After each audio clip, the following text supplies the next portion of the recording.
तर आज संध्याकाळचा टाईम आहे आणि मी इथे चूल पेटवली आहे घरी.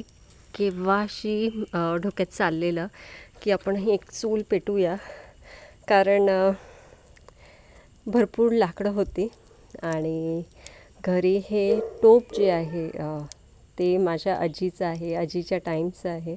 तर ते मी आज काढलेलं आहे पाणी तापायला, कारण एक टोप आपण फार्मवर ठेवलेलं आहे, कोंबड्यांचं खाद्य त्याच्यात बनतं आणि हे मला करायचं होतं, कारण जुन्या आठवणी आजीच्या, आईच्या असं.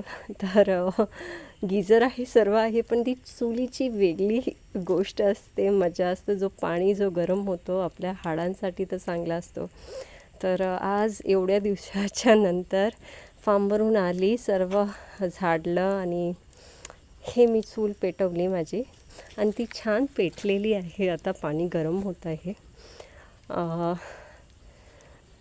आणि हा पाणी मी अंघोळीला घेते, चांगली रिलॅक्स करेल रात्रीचं. तर एक वेगळी खुशी आहे की आता बसवली इथे तिला आणि आतापासून गरम पाणी चुलीवरच होणार, कारण आता गरमी चालू झाले, जास्त पाणी लागणार नाही. पण हा जो पाणी असतो तो खरंच हाडांना, आपल्या शरीराला चांगला असतो. तर असं मी केलेली आहे आज चूलची व्यवस्था इथे एका कोपऱ्याला आपल्या जाग्याच्या. आणि चला मग कसं वाटलं नक्की सांगा. ही भांडी आहे ती एकदम जुनी आहे, भरपूर जुनी, आणि आजी त्याच्यात जेवण करायची, पण मी पाणी तापवते तिची आठवण म्हणून.